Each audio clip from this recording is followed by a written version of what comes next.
to the family members of the victims of the vicious attack on our community.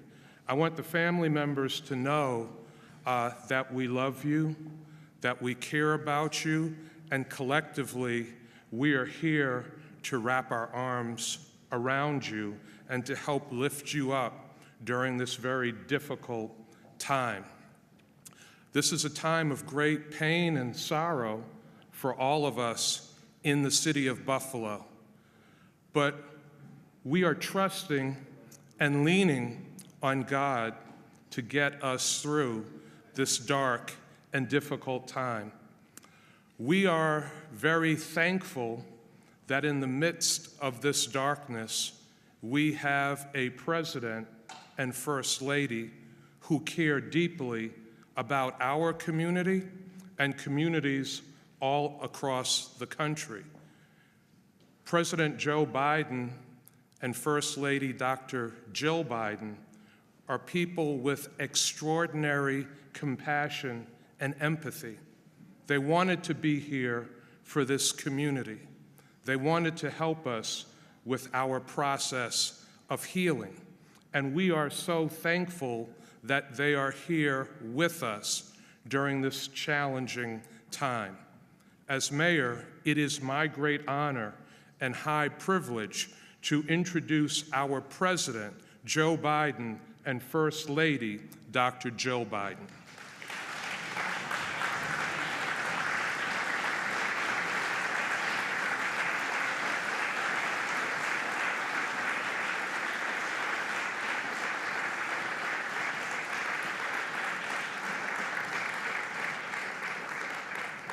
Before I begin, Jill would like to say a few words. I just wanted to say thank you to the families for opening up your hearts to us and for letting us be with you today. So God bless you, and thank you for allowing us to be with you. Yeah.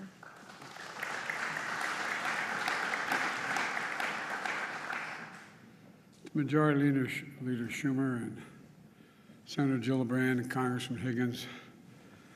And Gov, thank you for taking my call when I called. And I'll never forget what she said. I said, I'd like to maybe come up if it's okay. She said, this is a big Scranton. Come. And I think you're doing a heck of a job. Thank you. Thank you for your heart as well as your head. And Mayor Brown, you've been wonderful.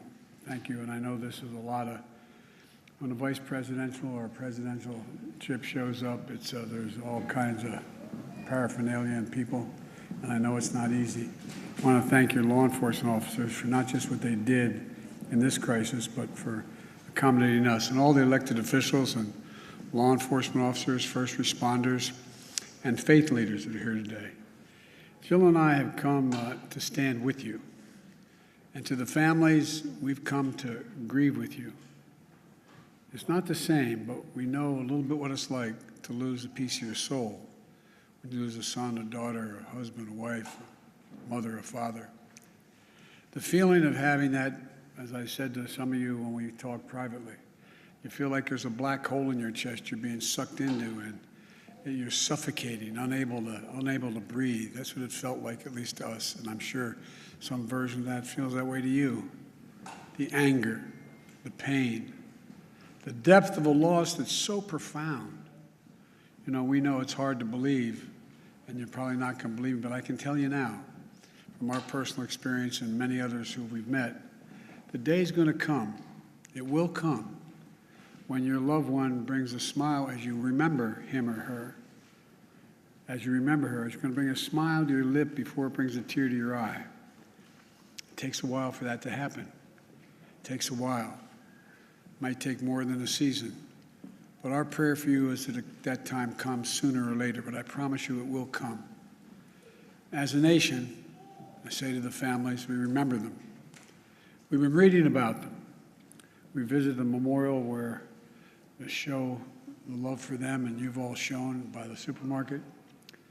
And Celestine Cheney, 65 years old, brain cancer survivor, churchgoer, bingo player, went to buy strawberries to make her favorite shortcake. A loving mother and a grandmother. Roberta Drury, 32, beloved daughter and sister, moved back home to help take care of her brother after his bone marrow transplant. She went to buy groceries for dinner, the center of attention, who made everyone in the room laugh and smile when she walked in. Andre McNeil, 53, worked at a restaurant, went to buy his 3-year-old son a birthday cake.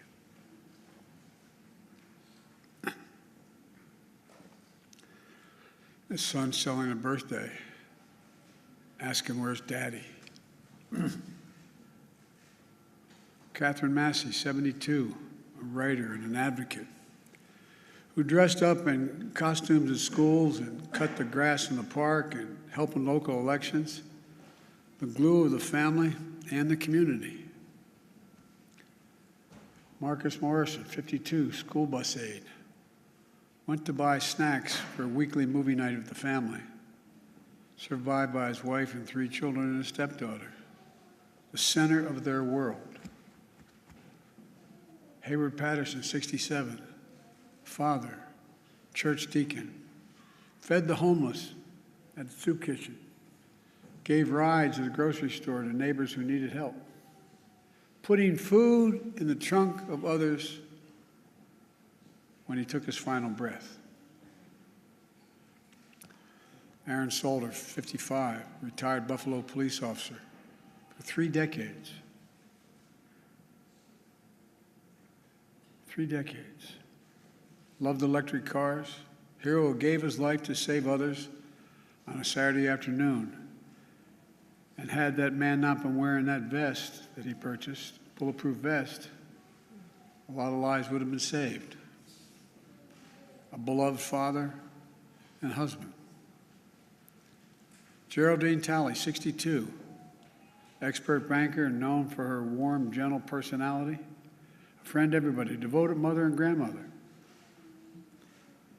Ruth Whitfield, 88, beloved wife, mother, grandmother, great-grandmother, sang in the church choir, a caretaker of her husband, bringing him clean clothes, cutting his hair, holding his hand every day she visited him in the nursing home.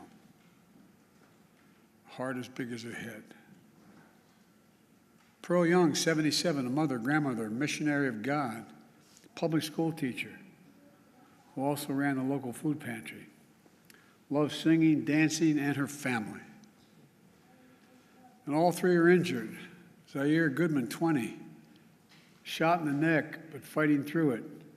Jennifer Warrington, 50, Christopher Braden, 55, both treated with injuries on a long road to recovery. Individual lives of love, service, and community that speaks to the bigger story of who we are as Americans. A great nation, because we're good people. Jill and I bring you this message from deep in our nation's soul. In America, evil will not win, I promise you. Hate will not prevail, and white supremacy will not have the last word. For the evil did come to Buffalo. It's come to all too many places. Manifesting gunmen who massacred innocent people in the name of hateful and perverse ideology, rooted in fear and racism. It's taken so much. 10 lives cut short in a grocery store. 3 other wounded by a hate-filled individual who had driven 200 miles from Binghamton in that range to carry out a murderous, racist rampage that he would live stream to the world. What happened here is simple and straightforward. Terrorism. Terrorism. Domestic terrorism. Violence inflicted in the service of hate and the vicious thirst for power that defines one group of people being inherently inferior to any other group. A hate that through the media and politics, the internet, has radicalized, angry, alienated, lost, and isolated individuals into falsely believing that they will be replaced, that's the word, replaced, by the other, by people who don't look like them, and who are, therefore, in a perverse ideology that they possess and being fed lesser beings. I and all of you reject the lie. I call on all Americans to reject the lie. And I condemn those who spread the lie for power, political gain, and for profit. That's what it is. We've now seen too many times the deadly and destructive violence this ideology unleashes. We heard the chants, "You will not replace us," in Charlottesville, Virginia. I wasn't going to run, as the senator knows, again for president. But when I saw those people coming out of the woods of the fields in Virginia, in Charlottesville, carrying torches, shouting, "You will not replace us," accompanied by white supremacists and carrying Nazi banners, that's when I said, no. No. And I, honest to God, those who know me, Chuck, you know, I wasn't going to run for certain. But I was going to be darned if I was going to let anyway. I'm going to get going. Look, we've seen the mass shootings in Charleston, South Carolina, El Paso, Texas, and Pittsburgh, last year in Atlanta, this week in Dallas, Texas, and now in Buffalo, New York. White supremacy is a poison. It's a poison running through it really is. Running through our body politic. And it's been allowed to fester and grow right in front of our eyes. No more. I mean, no more. We need to say as clearly and forcefully as we can that the ideology of white supremacy has no place in America. None.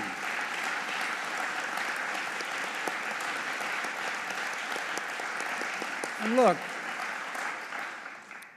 failure for us to not say that, failure in saying that is going to be complicity. Silence is complicity.